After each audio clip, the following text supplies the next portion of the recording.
Hello. Hello Welcome back. to this disaster. I'm just gonna get right into it. Panic dropped an album a couple days ago, and I'm squeeing. We're gonna talk for an hour about it. I bet you I was like, will we be able to? And then we started writing down talking points, and Yes, we will be able to. So we're gonna just hop right into it. It's called Pray for the Wicked. It's good. Came out on June 22nd. Yeah. And it's iconic. It's their 6th studio album. They've been around for quite some time. 14 years. Quite some time. And I'm thoroughly convinced he's just ready to go. He dropped so many of these things with no warning. He dropped all of them without any warning. All of the ones he dropped the album with warning. He said when he was.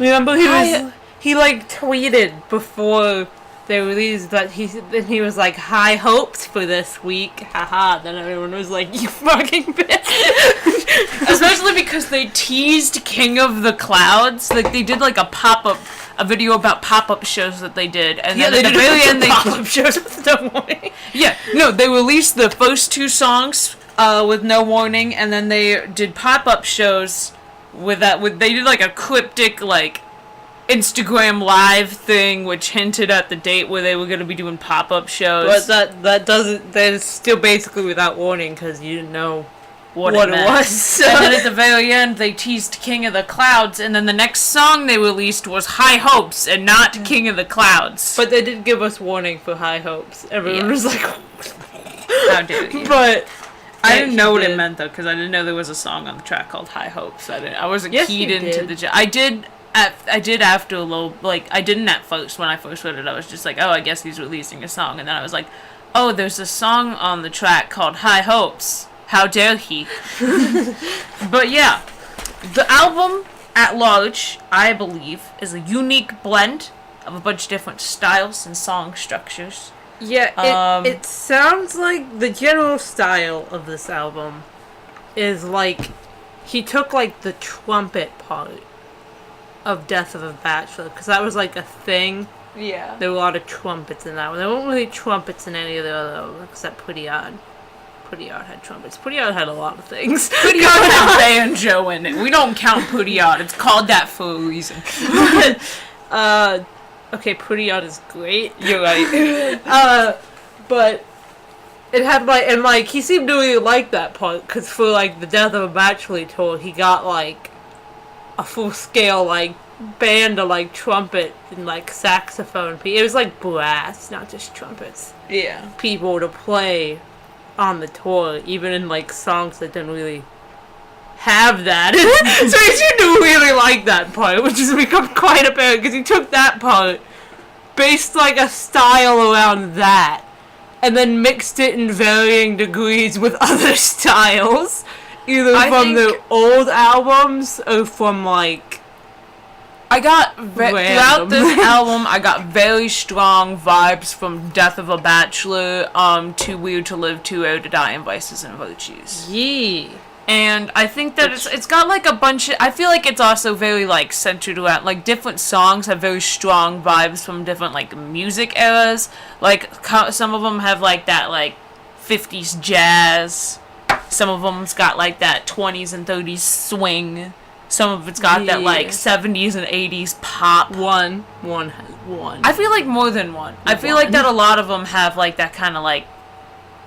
I mean, a lot of them had like an electro pop vibe, but I feel like only one of them had like a 70s electro pop vibe. I don't know. I feel like several of them kind of had that like kind of funky 70s 80s shit going down. Well, we disagree then, for once. I will fight you.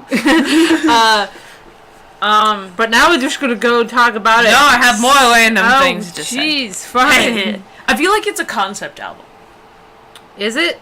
I feel like it is. Because I feel like when I was listening to it, all of the songs kind of have this, like, similar, like, theme to them. Because I feel like they're all kind of about, like, introspection and reflection and about like chasing your dreams and dealing with fame. And there were like a lot of really common themes. Yeah. In a lot of the songs. I don't feel like it's a concept album. I feel like a concept album like picks like one theme. Yeah, or it's like one of those albums that tells like a story or something. I wouldn't say it's like a concept album in like a traditional sense, but it's just like all these songs sound really different, but they all have like a very they do have unifying elements. But I think that one thing that really ties them all together as an album, as they're all kind of about the same things. Like they're all about like reflecting on your life. They're all about like going after fame, but then also talking about how fame can change people and how you need to stay like true to yourself. Yeah. So we're gonna talk about the songs now. Song by song in order. If you haven't listened to this album, by the way, do it. Do it. Do it. Do it. Do it. These aren't really. I wouldn't call these spoilers. Really. You can't really spoil songs. We can tell you what they're about. Spoil music. That's not a thing. I mean, unless you're like really weird about it and you don't even want to know what the theme of the song is before you listen to it. I don't think anyone's like that. I don't think know. anyone at all. Are you gonna fight me right now? So anyway, first track. Okay. The first song. It's called "Fuck a Silver Lining." I saw it on Tumblr described as the song that you lie about the title to your parents and just call it Silver Lining. I mean, the first part's in parentheses, so you know. Yeah, it's the song that you lie about when people ask you what the title. But it's called "Fuck a Silver Lining," and that's it's a bop. The name of the song. You can just say "Silver Lining" though, and that works. It a bop. It is a bop. It's one of my favorites on the album. Pretty unique. Yes. It's got. This album did have a really unique style, and I like it. I'm into it. Sorry. Give me that weird shit.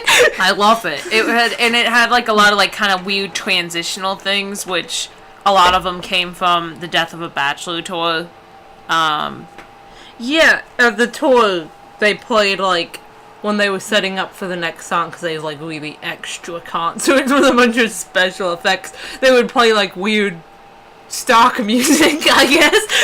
Well, it's music that they made, but like it was just kind of like not like actual songs. It was just kind of like interlude type music. They just like got a bunch of. It seems like they just got made a bunch of samples and just like made like a loop thing. Yeah, but Brendan really liked those, so he put a bunch of them into the songs, which was I liked it. But "Fuck a Silver Lining," it's pretty short.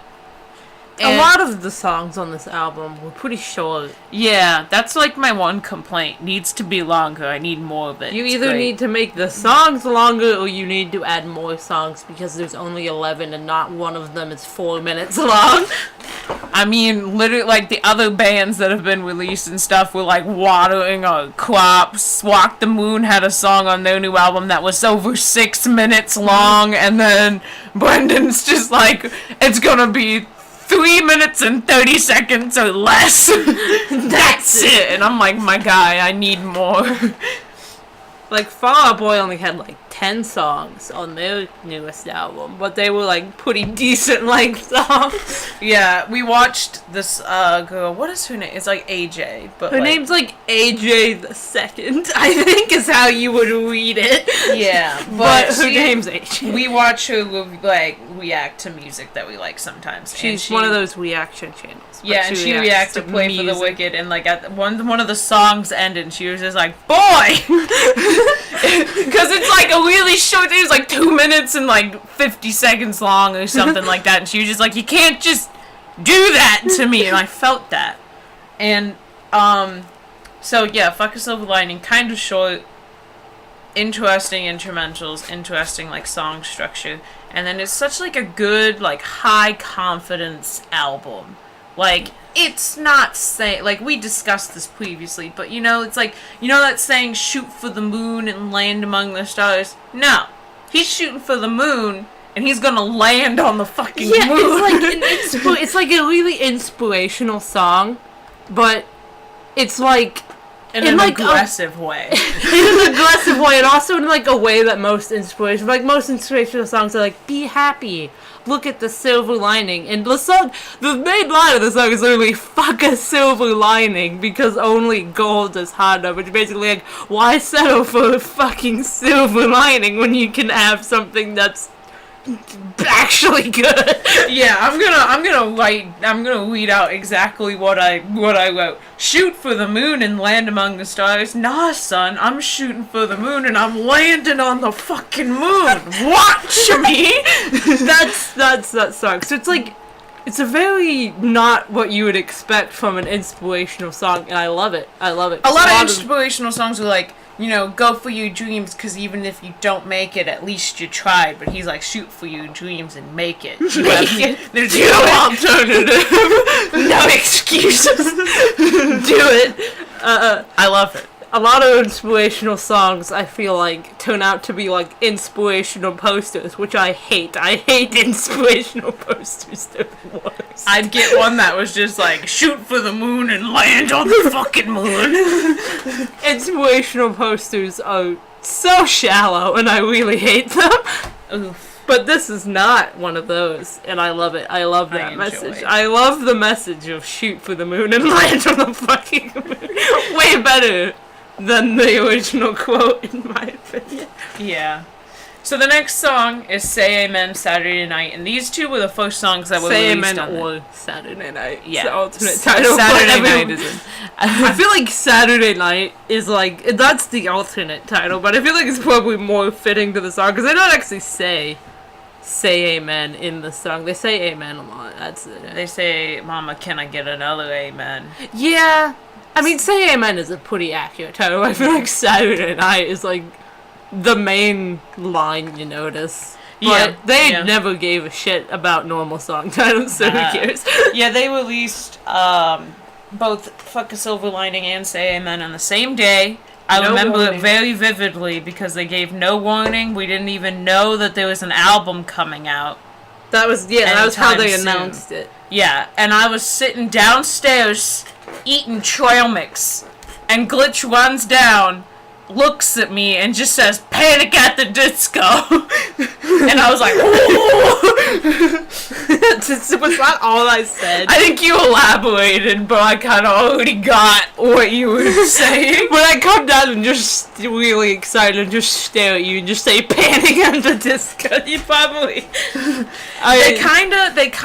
They kind of warned us that they were gonna just start dropping shit randomly, because it wasn't like a widespread thing, but Brendan said in an interview that he liked this one musician did that, and he was like, I like that, I'll probably do that, just start releasing shit whenever I want to without any warning. And then he did it. He did that. We just didn't know when it was coming. 3 times. But yeah, Say Amen. First off, it's got a really rad music video. The music video is really cool. At first I was kind of like, this is very violent, but it's like, it's also pretty badass. It's pretty badass, and then it's a prequel to This Is Gospel. Yes. It's so good. They did like a whole trilogy in like reverse, kind of. It was weird. It was like, they had the first song. They started with the middle.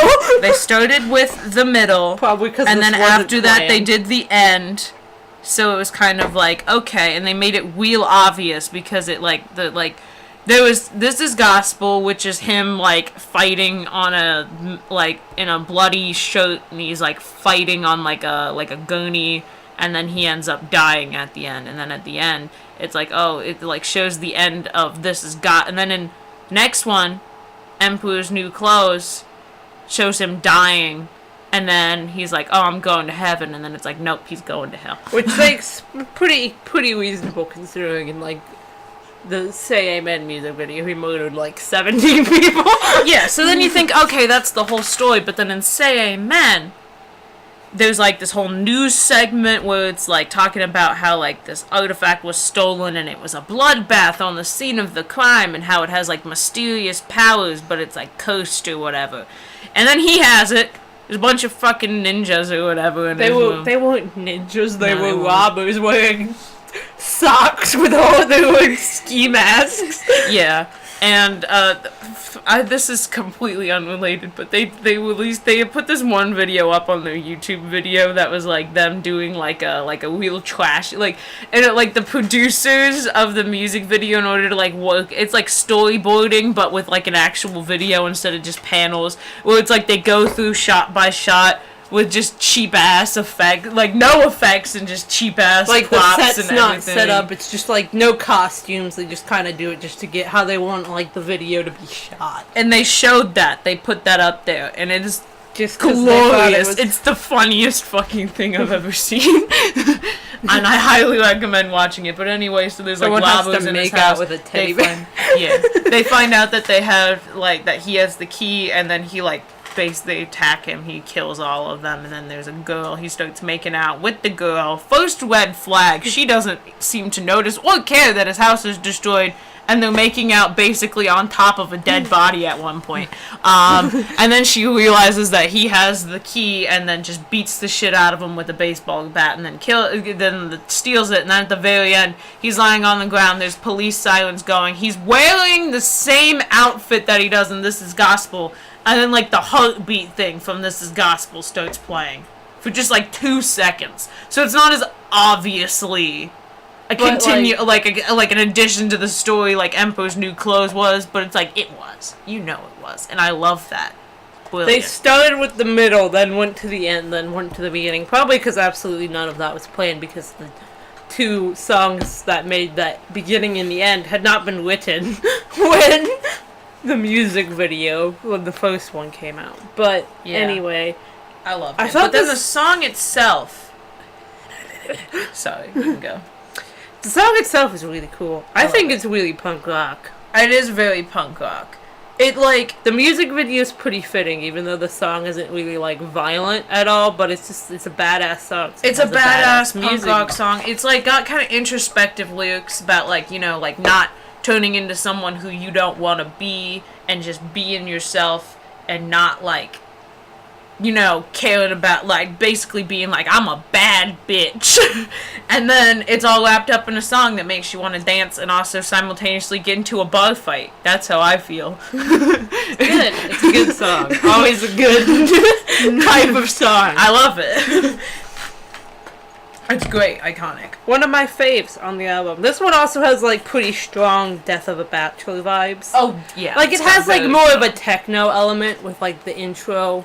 Yeah, which is like that's one of the transitions that they used. Yeah, it is. It's one of those things. But the Death of a Bachelor didn't really have that. But still, it's like the same like vibe as like if that would have been on Death of the Bachelor, it probably wouldn't have like stood out as a being. If it had been on Death of a Bachelor, it wouldn't, like, stand out as being, like, a weird song or anything. Yeah. Like, it would fit in pretty well with but it also fit well with this album, too, so anything. He could have put, like, any fucking song on this album and it would have fit in. None of them fit in at all. I feel like, well, they all sound very different, but like I said before, they all have, like, a unifying factor. Yeah, but, like, you could put any song in it and it would be, like, yeah. So the next one is called Hey Look Ma, I Made It. And this is one of my favorites on the album. I do very much like it. I hate the music video. The music video is scarring and no one should ever talk about it again. It's deep. In it's deep in like an obvious way. You watch it and you watch it once, you know what it's about, you know what he's trying to say, and it's a good message and I enjoy it. But also it's horrifying. It's pretty I don't horrifying. really need to see someone going Eileen Adler on a puppet. I don't need that. I didn't need that in my life. I didn't need to see that. It's like, I'm glad I watched it so I could, know what it was, and get what he was trying to say, but I never want to watch it again. I'm not glad. He got across that message in the first, 2 lines of the I know, but I'm glad I watched it, but I have no interest in watching it again. Even when I saw the freaky Wendy puppet in the thumbnail, it was like him standing next to it, smiling. And because with the song, I assumed the freaky puppet would not be as big of a part. I assumed it was in there for for a minute, like, when I thought the music video would be, like, kind of this cute music video, because the song is called Hey Look Ma, I Made It. I thought it'd be, like, a cute music video about, like, all the stuff he's gotten to do because he's, like, part of this Proud Panic at the Disco, and I thought it'd be really cute. He's been on Broadway and stuff. He's kind of living it, you know? I thought, like, maybe at one point he was on a TV show and there was a puppet, and that's why that's there. No, that wasn't. I wish that's why that was there. The music video is very, like, cynical, and a lot of the lyrics make me genuinely, like, I don't know if it's meant to be sarcastic or not. Like, in the beginning, he literally says, I'm a hooker selling songs and my pimp is a record label, which automatically makes you think, okay, this is a cynical song. But then the chorus is so upbeat and so happy. And, like, when all the verses are really, like, cynical and negative, but then, like, the chorus is really upbeat and happy, and the first line of the chorus is just the title of the song, Hey Look Ma, I Made It. So I was like, at first I was like, oh, this song is just really sarcastic about how people, like, make a big deal about making it and becoming famous, but it's not really all that it's cracked up to be. But then it's like not all that it's cracked up to be, and that it's also like, hold on, I just want to put one in there. It's like kind of like people think that being famous is like the give all end all of like making it, and that like the only way you can be successful is if you become well known for what you've done, and that like they'll do anything to be famous, and it's not good. Yeah. But then like the second half of the chorus is like, everything's coming up aces, if this is a dream, don't wake me. So it's like, the second half of the chorus sounds really sincerely, like, happy. So it's like, it's hard to tell if the song's supposed to be sarcastic, or if it's, like, supposed to be happy, or if it's just supposed to be, like, a little bit of, sometimes fame, like, being famous can suck, and it's not, like, the greatest thing ever that people think it is, but also it is, like, nice to succeed in a TV dream and have a bunch of people care about what you do. Like, I don't know if it's, like, I think that's kind of what it... I think if it just has two conflicting messages in it. I think that's what it is, especially at the end, because, like, at the end where it's, like, got that, like, those great backup vocals of him basically being, like, oh, I must be dreaming... And then, like, you know, like, while the chorus is going. And then even in the music video, that part is, like, more optimistic. Because the freakish puppet is, like, getting his shit together. He's, like, sitting on a beach writing song lyrics. He's in the studio seemingly having a fun time writing songs. And then you're like, okay, this is, like, what Brendan, like...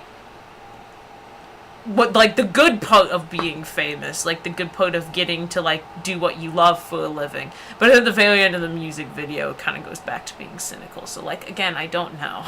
So it could be a sarcastic song, or it could just be a song showing, like, that there are two different sides to, like, success. Like, some parts of it suck, some parts of it are great. Yeah, I feel like that's that's at least what I took out from it. Or it could be really sarcastic. Either way, I support either one of those meanings. Yeah. And then also, completely disregarding the meaning behind it, the sound is really good, and it's so fun to sing along to. Like, it's just such a fun song, even if you completely disregard everything about what it means, and I, like, thoroughly enjoy it. It's a bop. It is a bop, and... like a half. It's two. I really like the line where it's two and a half coming up. Aces, aces. I have a whole like music, like art piece just planned out for that. Just that part. But yeah, one of my faves. Anyway. Even with the freakish puppet. Just so, like, I try not to think about the music video when I'm listening to it. Oh gosh. The next song is High Hopes. I enjoy this song. Yes, so do I. It had a lot of the same, like, themes, and it was in the same style of Silver Lining. Yeah. And I really like it. It's also pretty short, isn't it? It's pretty short, yeah. It's pretty they both are very different songs, but it does have, like, a couple similarities with Silver Lining. This one's basically, like, it's another one of those inspirational songs. It's basically about, like, achieving your dreams again. Yeah, like, how, like, you gotta have high hopes. because when you first start out, nobody's gonna know you. There's gonna be a lot of shit things that go down. It's gonna be hard, but if you keep at it, you will, if not, become famous. Like, you'll feel fulfilled in some way, Yeah. But it is kind of funny, though, because it's like, I remember listening to the song once and just thinking about how it's really, like, triumphant and inspiring, and it, like, talks a lot about how, it's like, he mentions, like, his mom a lot, like, giving him, like, encouragement, telling him to, like, chase after a lot him. in this entire album. Yeah, but, like, talking about how she gives him encouragement, and then you think about how his band got signed. Because it sounds so upbeat and inspired, like Disney. I don't want to say like Disney movie because that makes it seem shallow, but it's like really like that Disney movies. Yeah, that's true. But it like they are makes kids it seem movies. like very like upbeat and kind of like everything's great. And then the way his band got signed, they pretty much just emailed Pete once like, "Some fucker listen to our music because your band sucks." The band that they really like, "I'm gonna listen to this and then cyberbully these 17-year-olds." Yeah, Pete wants his band, in case you don't know, because you maybe not know much about him. It's Fall Out Boy. He's part of Fall Out Boy. Panic at the Disco really fucking likes Fall Out Boy. They were inspired. They were like, didn't they start out as like a Fall Out Boy cover band? No, it was like a cover. I think they were just a cover band. Yeah, they probably covered some Fall Out Boy. But they were really big Fall Out Boy fans. They were like very heavily inspired by them, and Pete Wentz has a record label, so they decided that their method for getting signed to one of their idols' record label is to email him their demo and tell him that his music's trash and they're so much better. But it worked, because he was like, "I'm gonna listen to this and then tell them how much their music sucks." But then he listened to it and he was like, "I gotta sign children how much their music sucks." And then he listened to them, he's like, "I gotta sign this band, alright." They're really cool. I've heard some of their demos, like, how somehow people on the internet, like, get a hold of these things. Are they bad? They're not bad.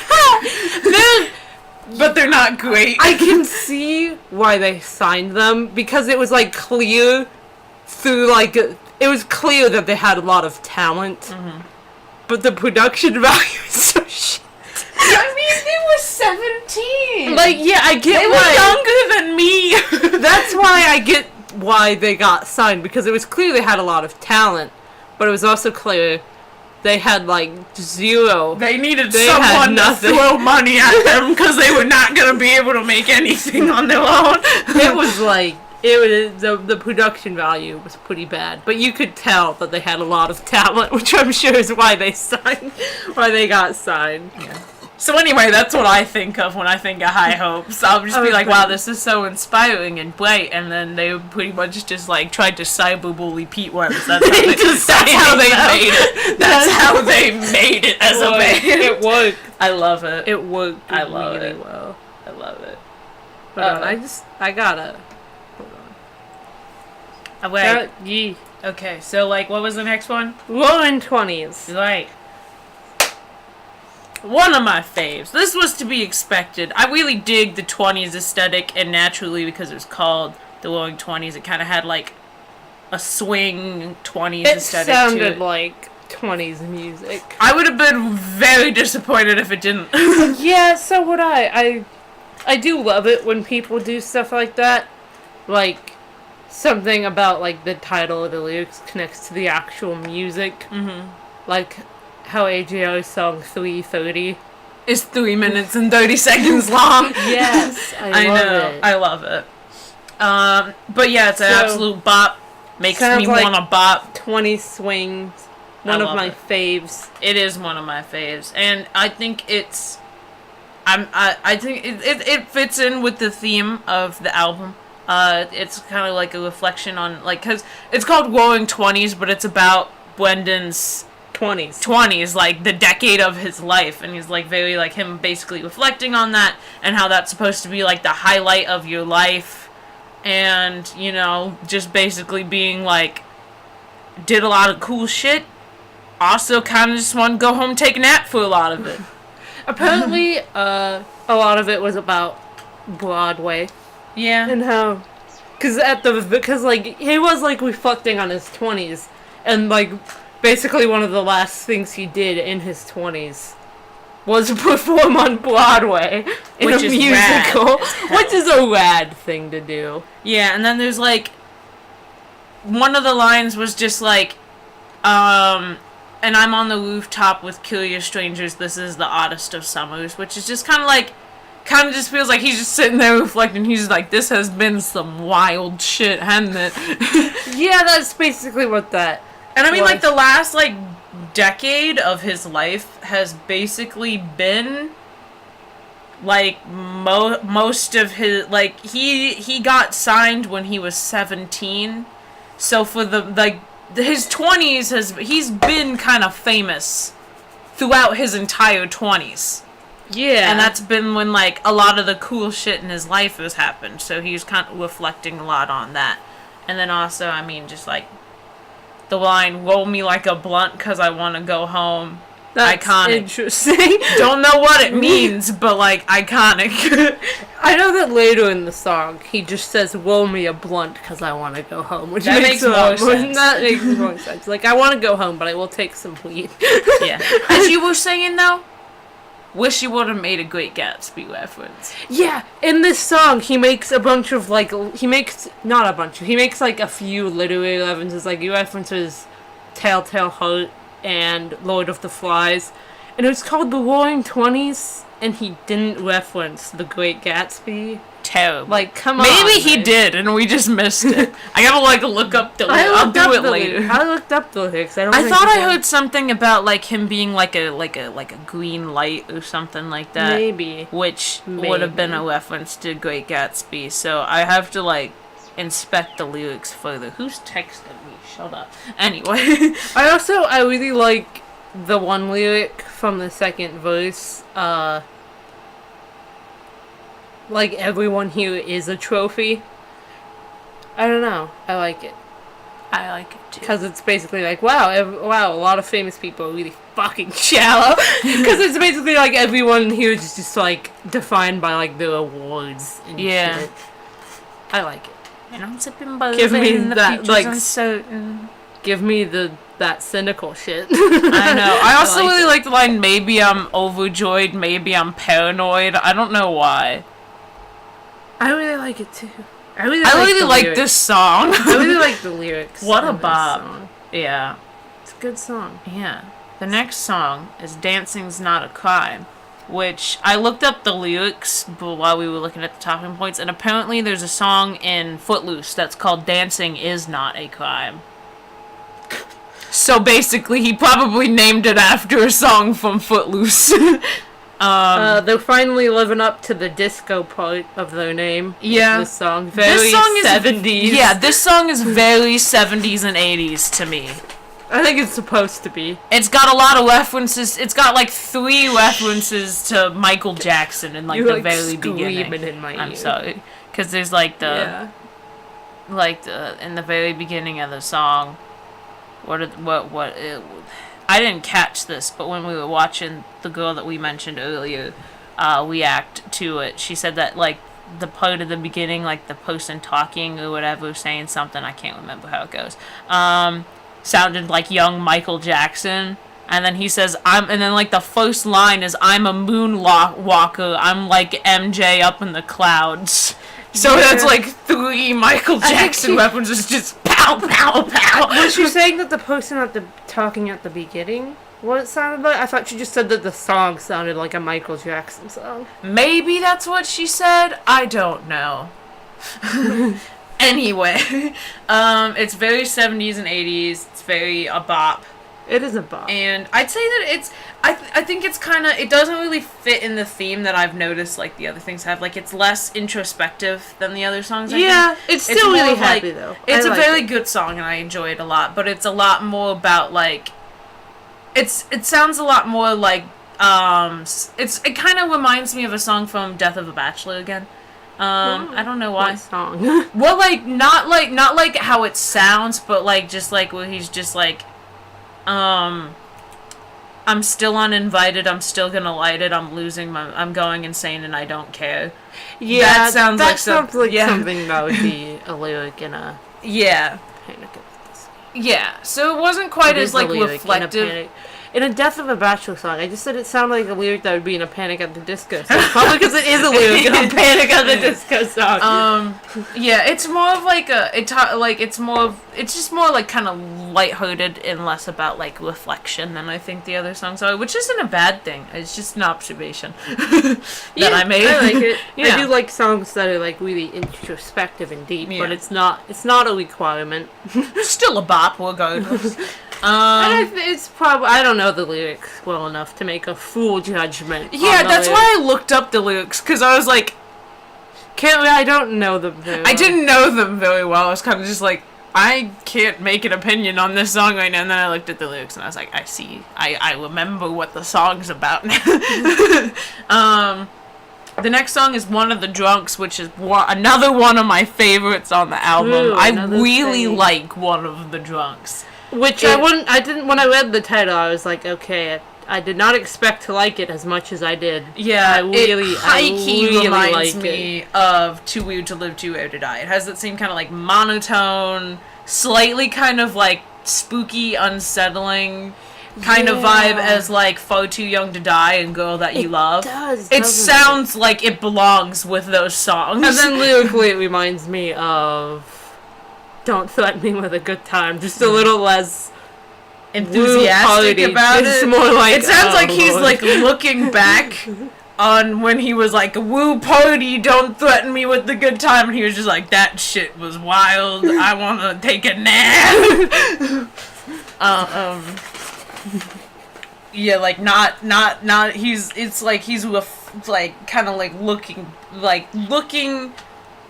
either looking back on when you used to be a partier, or like looking at someone who is a partier, or you're like at a party when you're not during that part of your life where you're like, yo, let's get fucking and you're just like, not as great as I not having that good of a time. More like reflecting on but I can imagine him being inspired to write this song while sitting at a party where everybody around him is just like off their tits. He's just like, I used to be like that 3 years ago, apparently. 3 years ago.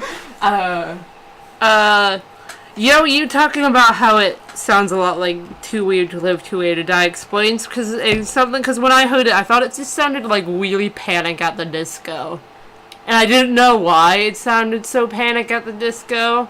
It's probably because it sounds like one of the older albums. Yeah. So it sounds like... Yeah. Panic. I dig it. Because I really dig that kind of almost unsettling kind of monotone thing. I do really dig like Too Weird to Live, Too Weird to Die. Far Too Young to Die is like one of my favorite, if not my absolute favorite, then definitely one of my favorites on that album. Because I just really like it.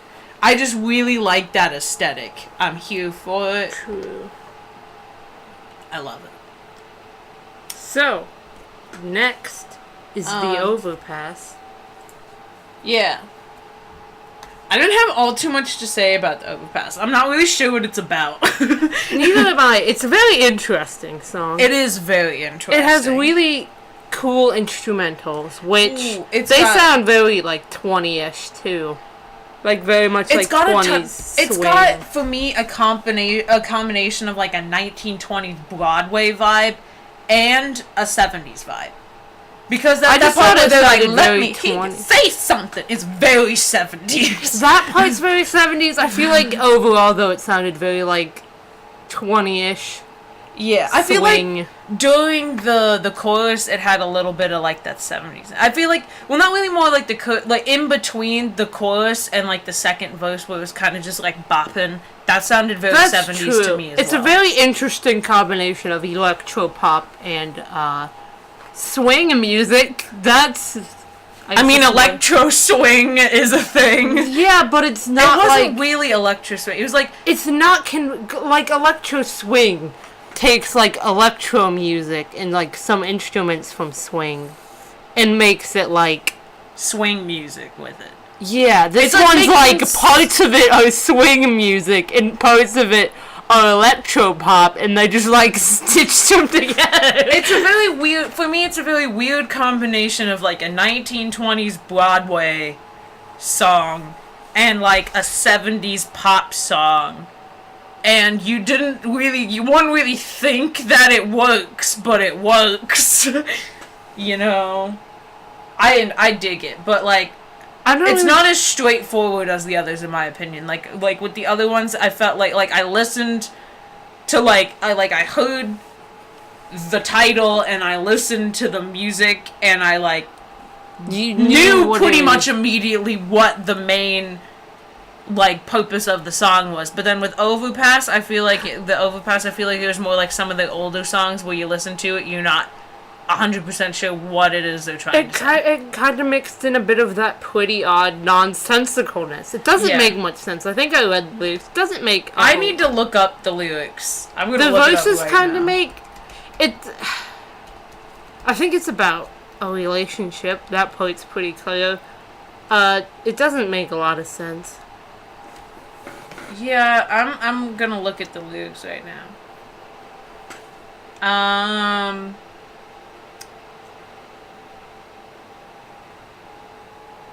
I really like the line from it that's just sketchy girls and lipstick boys.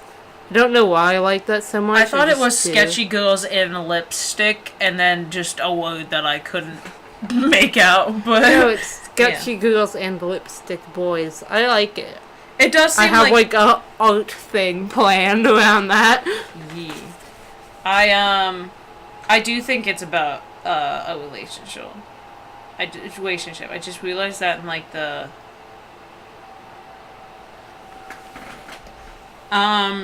is this another song that ends like in the chorus? No, it has an outro. Yeah, well, it doesn't end in the chorus. Not ends on the chorus, like it ends on like the bridge. It does. That's what I meant. Yeah. Did King of the Clouds do that too? No, I think it ends on the chorus actually. I think that. Oh yeah. That's one of like the shitty lyrics. It's the first one that came up with the song by Panic. It's been doing that for me too. It's like, this is totally off topic, but when I look up lyrics, usually AZ lyrics or Genius lyrics comes up, but it seems like there'll just be stretches of time where I look up lyrics to a song and then just all the backwater shitty lyrics websites will come up, and I don't know why. I just realized that the outro that like the bridge just says tiny bottles of shit wine. I think it's shitty wine. Yeah, I couldn't. And then just in a tin can that climbs. That makes no sense. But I am not 100% sure that these are the correct lyrics. No, I think they are. I think it's just I just think he doesn't care. Yeah, yeah. It does seem like it's about a relationship to me. So it's kind of like Dancing's Not a Crime, where it doesn't have like that same kind of. I do really like introspection. I do like it though. I do enjoy it. I like the weird lyrics. I feel like it's like pretty odd where it's like you feel like it probably has a deep meaning if you could only understand it. Yeah, don't take the fact that we're like kind of being like don't really know what to say as the fact that we don't like it, because I really dig this song. I'm just too dumb to know what it's about. I'm stupid. I don't know what you want from me. I do like Overpass. Yeah. I like every song on this album very much. Yeah. I like some of them more than others, but I like all of them a lot. Yeah. So, next is King of the Clouds. It's a good song. It's probably one of my favorites. Like I've said about half of this album. I really enjoy King of the Clouds, yeah. Yeah, I think it's real good. He wrote it while he was high. Well, in a way. It was, he was high. He was so high that he was very high. And he started basically ranting.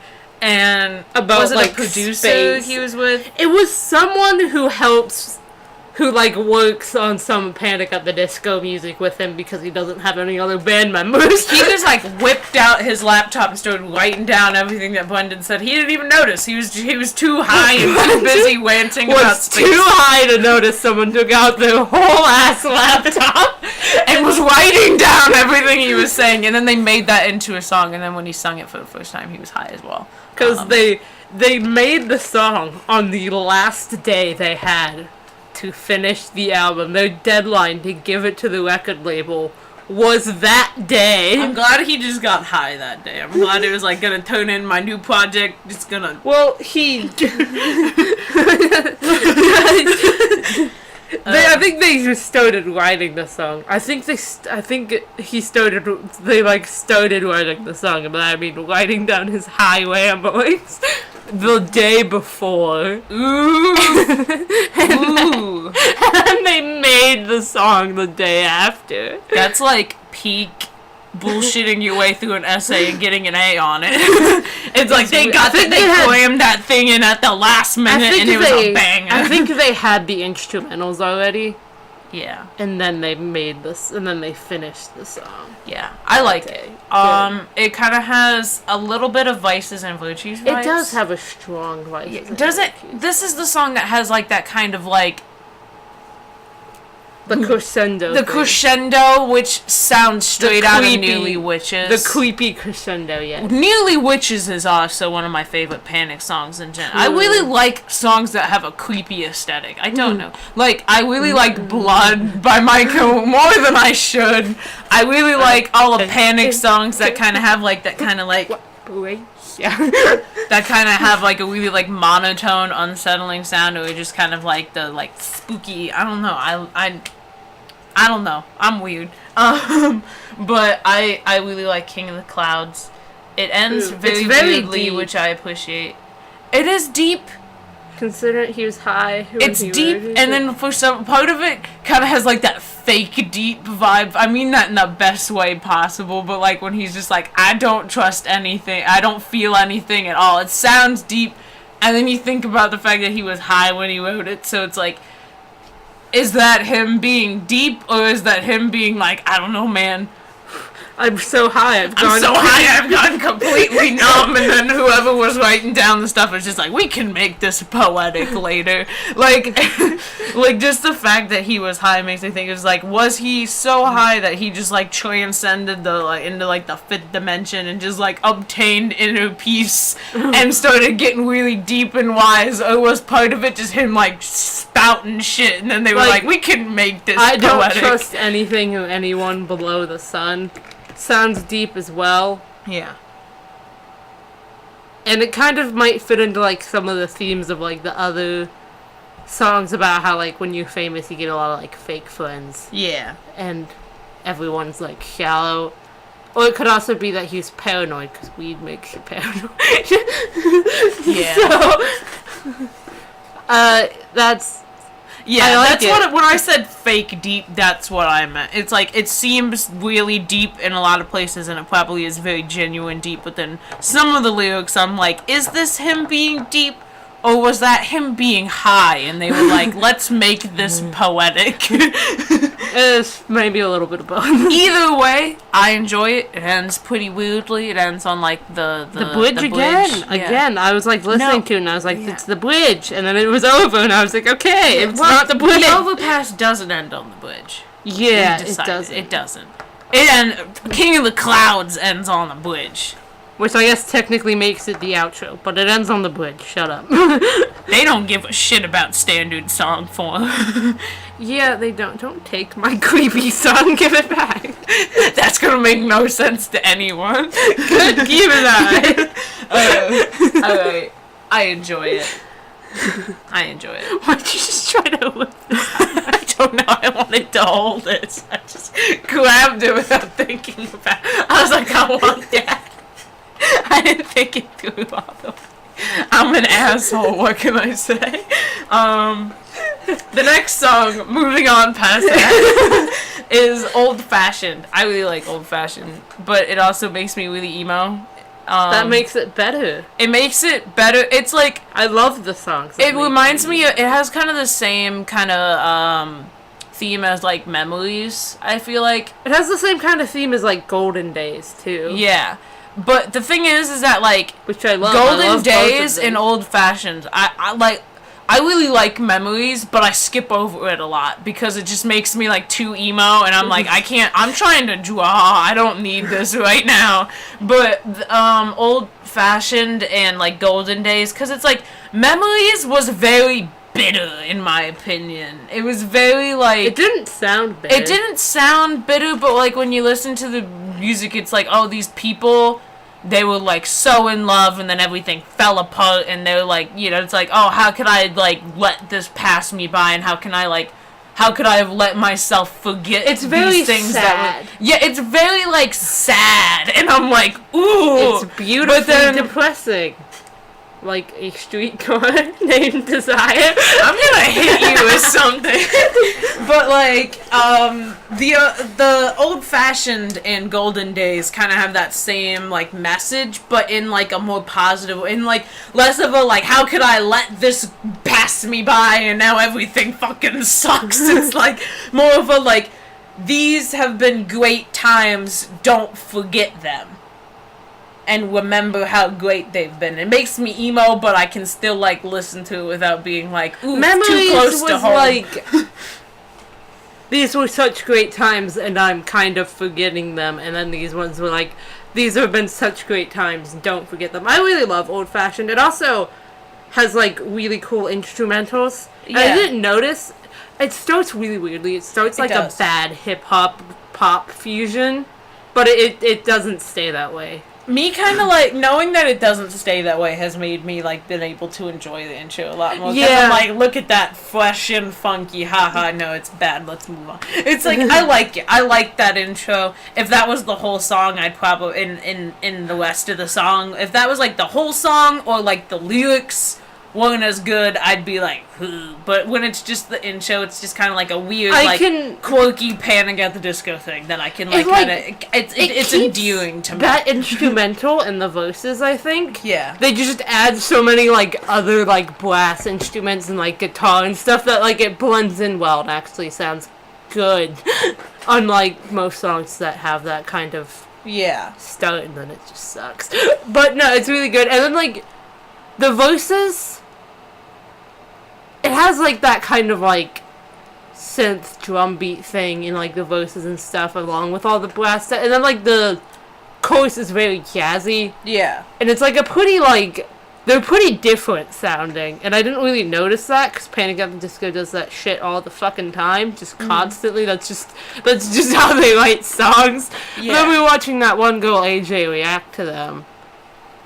And... she was like, that's such a weird transition to weird, there's such weird things to transition between. I was like, is it? I guess so. I just dig weird music. Like, none of the all of the bands that I listen to do weird shit like that. They don't, like, give a shit about conventional songwriting. Yeah, it's what I like. It's what I'm used to at this point. So then I'm just like, that's You're just classic. So loud. You're, like, that's just classic Panic, living their life. And then when someone else is like, oh, that's weird, I'm like, I guess it is.